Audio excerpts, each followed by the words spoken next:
Hello साथियों, मैं एक बार फिर लेके आया हूँ आपके पास भारत से संबंधित कुछ जनरल नॉलेज जो आपकी प्रतियोगी परीक्षाओं में आगामी प्रतियोगी परीक्षाओं में आपकी मदद करेगा। आइए देखते हैं कि आप भारत के बारे में कितना जानते हैं। तो आज हम लोग शुरुआत करते हैं 20 प्रश्नों की श्रृंखला से। 20 प्रश्न मैं लेके आया हूँ आपके सामने। तो आइए देखते हैं पहला प्रश्न क्या है। क्या आप जानते हैं भारत के मध्य से गुजरने वाली रेखा का नाम क्या है? जी हाँ मित्रों, क्या आप जानते हैं भारत के मध्य से गुजरने वाली रेखा का नाम क्या है? तो अगर आप जानते हैं तो अच्छी बात है, नहीं जानते हैं तो ये रहा इसका उत्तर, कर्क रेखा। जी हाँ, कर्क रेखा भारत के मध्य से गुजरने वाली रेखा है और ये भारत को लगभग 2 बराबर भागों में बांटती है। कर्क रेखा भारत को लगभग 2 बराबर भागों में बांटती है। अब अगला प्रश्न हम लोग देखते हैं। प्रश्न नंबर 2, भारत के किन राज्यों से होकर कर्क रेखा गुजरती है? जी हाँ, भारत के किन राज्यों से होकर कर्क रेखा गुजरती है? तो आइए उत्तर देखते हैं। कर्क रेखा भारत के गुजरात, राजस्थान, मध्य प्रदेश, छत्तीसगढ़, झारखंड, पश्चिम बंगाल, त्रिपुरा एवं मिजोरम से होकर गुजरती है। मेरी आपको सलाह है दोस्तों कि आप लोग पेन और कॉपी लेकर बैठें और इसे नोट करते जाएं। आगे हम लोग देखते हैं क्वेश्चन नंबर 3।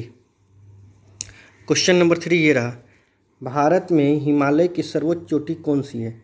जी हाँ, भारत में हिमालय की सर्वोच्च चोटी कौन सी है? तो आइए हम लोग देखते हैं इसका उत्तर कि भारत में हिमालय की सर्वोच्च चोटी कौन सी है। तो ये रहा उत्तर, कंचनजंगा। कौन सी चोटी है? कंचनजंगा। सॉरी, और कंचनजंगा की ऊंचाई 8,586 मीटर है। कितनी है? 8,586 मीटर। ये लगभग 28,169 फीट है। कितनी है? लगभग 28,169 फीट ऊंची है। आगे हम लोग प्रश्न देखते हैं।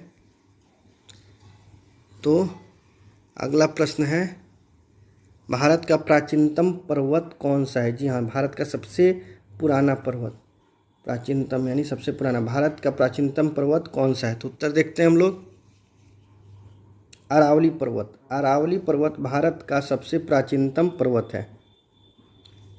अगला प्रश्न हम लोग देखते हैं,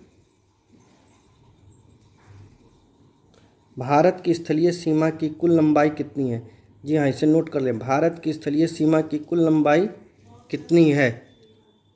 तो भारत की स्थलीय सीमा की कुल लंबाई 15,200 किलोमीटर है। जी हाँ, भारत की स्थलीय सीमा की कुल लंबाई 15,200 किलोमीटर है। अगला प्रश्न, भारत के समुद्र तट की कुल लंबाई कितनी है? जी हाँ, भारत के समुद्र तट की कुल लंबाई कितनी है? इसे नोट करें, भारत के समुद्र तट की कुल लंबाई कितनी है? उत्तर है, भारत के समुद्र तट की कुल लंबाई 7,517 किलोमीटर है। जी हाँ, भारत के समुद्र तट की कुल लंबाई 7,517 किलोमीटर है। अगला प्रश्न, भारत का सबसे पूर्वी बिंदु कौन सा है? जी हाँ, भारत का सबसे पूर्वी बिंदु कौन सा है? सबसे पूर्व में कौन सा बिंदु स्थित है, कौन सा स्थान है? तो इसे नोट करें, भारत का सबसे पूर्वी बिंदु कौन सा है? आइए उत्तर देखते हैं, किबिथु, जो अरुणाचल प्रदेश में है। जी हाँ, किबिथु जो अरुणाचल प्रदेश में है वह भारत का सबसे पूर्वी बिंदु है। अगला प्रश्न, भारत की सबसे बड़ी झील कौन सी है? जी हाँ, भारत की सबसे बड़ी झील कौन सी है? इसे नोट करें, भारत की सबसे बड़ी झील कौन सी है? उत्तर, चिल्का झील। चिल्का झील भारत की सबसे बड़ी झील है। अगला प्रश्न, भारत का सर्वोच्च पर्वत शिखर कौन सा है? यह भारत का सर्वोच्च पर्वत शिखर कौन सा है? उत्तर, गॉडविन ऑस्टिन या केटू। भारत का सर्वोच्च पर्वत शिखर गॉडविन ऑस्टिन या केटू है। अगला प्रश्न, भारत में सर्वाधिक वर्षा वाला स्थान कौन सा है? जी हाँ, भारत में सर्वाधिक वर्षा वाला स्थान कौन सा है? उत्तर मासिन राम जो मेघालय में है, मासिन राम जो मेघालय में। इससे पहले चेरापूंजी हुआ करता था, इससे पहले चेरापूंजी हुआ करता था, अब मासिन राम है। तो आइए अगला प्रश्न, भारत का सबसे कम वर्षा वाला स्थान कौन सा है? जी हाँ, भारत का सबसे कम वर्षा वाला स्थान कौन सा है? नोट किया जाए कि भारत का सबसे कम वर्षा वाला स्थान कौन सा है? लेह। जी हाँ, लेह में सबसे कम वर्षा होती है। भारत का सबसे कम वर्षा वाला स्थान लेह है।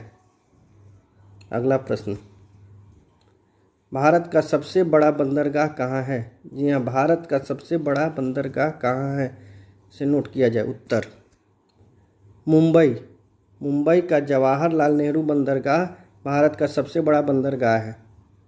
जी हाँ, मुंबई का जवाहरलाल नेहरू बंदरगाह सबसे बड़ा बंदरगाह है। अगला प्रश्न, भारत का सबसे छोटा बंदरगाह कहाँ है? जी हाँ, भारत का सबसे छोटा बंदरगाह कहाँ है? इसे नोट किया जाए। उत्तर है port Blair. Port Blair Bharat का सबसे छोटा बंदरगाह है। जी हाँ, पोर्ट ब्लेयर भारत का सबसे छोटा बंदरगाह है। अगला प्रश्न, भारत के सर्वाधिक राज्यों की सीमाओं से लगा राज्य कौन सा है? जी हाँ, भारत के सर्वाधिक राज्यों की सीमाओं से लगा राज्य कौन सा है? उत्तर प्रदेश। उत्तर प्रदेश। जी हाँ, उत्तर प्रदेश की सीमा भारत के 8 राज्यों से लगती है। जी हाँ, और ये राज्य हैं, नोट कर लें आप लोग अपने कॉपी में, उत्तराखंड, हिमाचल प्रदेश, हरियाणा, राजस्थान, मध्य प्रदेश, छत्तीसगढ़, झारखंड और बिहार। जी हाँ, उत्तर प्रदेश की सीमा उत्तराखंड, हिमाचल प्रदेश, हरियाणा, राजस्थान, मध्य प्रदेश, छत्तीसगढ़, झारखंड और बिहार, इन राज्यों से लगती है। ये पूर्ण राज्य है। और एक दिल्ली से भी लगती है जो कि केंद्र शासित प्रदेश है। तो इस तरह से 9 राज्य हो गए। अगर बात की जाए राज्यों की तो 9 राज्य हो गए। और इसका सोनभद्र जिला जो है वो 4 राज्यों से की सीमाओं से लगता है। सोनभद्र जिला, उत्तर प्रदेश का सोनभद्र जिला 4 राज्यों से की सीमाओं को छूता है। कौन कौन से राज्य हैं वो? बिहार, झारखंड। जी हाँ, बिहार, झारखंड, छत्तीसगढ़ और मध्य प्रदेश। बिहार, झारखंड, छत्तीसगढ़ और मध्य प्रदेश, इन राज्यों की सीमाओं को सोनभद्र जिला छूता है, टच करता है। आइए अगला प्रश्न देखते हैं।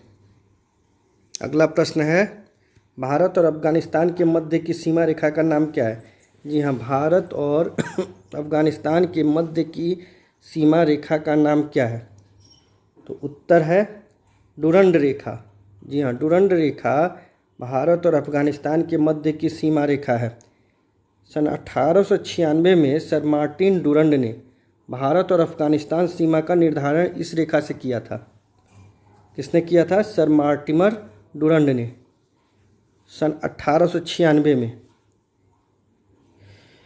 और ये पाक अधिकृत कश्मीर को अफ़गानिस्तान से अलग करती है। जी हाँ, हमारा जो कश्मीर का हिस्सा पाकिस्तान में है उसको ये अफ़गानिस्तान से अलग करती है। पाक अधिकृत कश्मीर को ये अफ़गानिस्तान से अलग करती है। और मार्टिमर डुरंड के नाम पर ही इस रेखा का नाम डुरंड रेखा पड़ा। तो आइए अगला प्रश्न हम लोग देखते हैं। आप लोग इसको नोट कर लें और अगला प्रश्न चलते हैं अगले प्रश्न की ओर, जो कि 16 नंबर क्वेश्चन है। तो ये रहा, भारत और चीन के मध्य की सीमा रेखा का नाम क्या है? भारत और चीन के मध्य की सीमा रेखा का नाम क्या है? तो उत्तर ये रहा, मैकमोहन रेखा। जी हाँ, मैकमोहन रेखा भारत और चीन के मध्य की सीमा रेखा है। यह रेखा सन 1914 में अस्तित्व में आई थी और उस समय यानी तत्कालीन ब्रिटिश विदेश सचिव सर हेनरी मैकमोहन के नाम पर इस रेखा का नाम मैकमोहन रेखा पड़ा। और ये समझौता शिमला समझौता हुआ था और सॉरी तिब्बत और भारत के बीच में, लेकिन चीन इस रेखा को मानने से इनकार करता है। खैर, इस पर हम लोग फिर कभी चर्चा करेंगे विस्तार से। आगे हम लोग चलते हैं अगले प्रश्न की ओर, जो कि है क्वेश्चन नंबर 17। भारत और पाकिस्तान के मध्य की सीमा रेखा को क्या कहते हैं? भारत और पाकिस्तान के मध्य की सीमा रेखा को क्या कहते हैं? तो इसका उत्तर है रेड क्लिफ रेखा। इसका उत्तर है रेड क्लिफ रेखा। 17 अगस्त 1947 को भारत और पाकिस्तान के बीच यह सीमा रेखा बनाई गई। सर सिरिल रेडक्लिफ की अध्यक्षता में सीमा आयोग द्वारा इस रेखा का निर्धारण हुआ, अतः इसका नाम रेडक्लिफ रेखा पड़ा उन्हीं की, क्योंकि उनकी अध्यक्षता में हुआ था निर्धारण। तो रेडक्लिफ रेखा सर सिरिल रेडक्लिफ की अध्यक्षता में, क्योंकि सीमा आयोग का गठन हुआ था और भारत और पाकिस्तान के बीच सीमा रेखा का निर्धारण करना था, तो एक अध्यक्षता हुई, सीमा रेखा आयोग बनी और सीमा रेखा आयोग की अध्यक्षता सर सिरिल रेडक्लिफ ने की और इस रेखा का निर्धारण किया। इसलिए सर सिरिल रेडक्लिफ के नाम पर ही इस रेखा का नाम रेडक्लिफ रेखा पड़ा और भारत और पाकिस्तान के मध्य की सीमा रेखा का नाम क्या है? तो रेडक्लिफ रेखा है। चलिए अगला प्रश्न देखते हैं, जो कि क्वेश्चन नंबर 18 होगा। भारत के मानक समय और ग्रीनविच समय में कितना अंतर है? जी हाँ, भारत के मानक समय और ग्रीनविच समय में कितना अंतर है? तो इसका उत्तर है 5 घंटा 30 मिनट। जी हाँ, नोट कर ली, 5 घंटा 30 मिनट। ग्रीनविच समय से भारत का मानक समय 5 घंटा 30 मिनट आगे है। जी हाँ, ग्रीनविच समय से भारत का समय 5 घंटा 30 मिनट आगे है। अगला प्रश्न 19 नंबर प्रश्न। भारत का सबसे ठंडा स्थान कौन सा है? तो भारत का सबसे ठंडा स्थान कौन सा है? जी हाँ, भारत का सबसे ठंडा जगह कौन सा है, यानी भारत का सबसे ठंडा स्थान कौन सा है? तो उसका उत्तर देखते हैं हम लोग। द्रास, जो कारगिल में है, द्रास भारत का सबसे ठंडा स्थान है। अगला प्रश्न, भारत का सबसे गर्म स्थान कौन सा है? अभी हमने ठंडा देखा, अब हम लोग देखते हैं भारत का सबसे गर्म स्थान कौन सा है। उत्तर चूरू, राजस्थान। जी हाँ, चूरू जिला जो है राजस्थान का, वो सबसे गर्म स्थान है। सबसे गर्म स्थान चूरू जिला है राजस्थान का। अगला प्रश्न, भारत का सर्वाधिक साक्षरता दर वाला राज्य कौन सा है? ये तो आप जानते ही होंगे। भारत का सर्वाधिक साक्षरता दर वाला राज्य कौन सा? उत्तर है केरल। अगला प्रश्न, भारत का सर्वाधिक जनसंख्या घनत्व वाला राज्य कौन सा है? ये भी आप जानते ही होंगे। भारत का सर्वाधिक जनसंख्या घनत्व वाला राज्य कौन सा है? उत्तर बिहार। अगला प्रश्न, भारत का मानक समय किसे माना जाता है? यहाँ भारत का मानक समय किसे माना जाता है? उत्तर 82.5 डिग्री पूर्वी देशांतर को भारत का मानक समय माना जाता है। 82.5 डिग्री पूर्वी देशांतर को भारत का मानक समय माना जाता है। अगला प्रश्न, भारत का मानक समय किस स्थान से गुजरता है? आपको पता होगा कि भारत का मानक समय किस स्थान से गुजरता है। ये उत्तर देखते हैं। भारत का मानक समय इलाहाबाद के नैनी नामक स्थान से गुजरता है। जी हाँ, भारत का मानक समय इलाहाबाद के नैनी नामक स्थान से गुजरता है। अगला और अंतिम प्रश्न, भारत किस गोलार्ध में स्थित है? ये तो आपको निश्चित ही पता होगा। भारत किस गोलार्ध में स्थित है? तो इसका उत्तर है भारत उत्तरी गोलार्ध में स्थित है। भारत उत्तरी गोलार्ध में स्थित है। तो मित्रों, आज हमने 25 प्रश्न देखा और भारत के बारे में कुछ जानकारी प्राप्त की।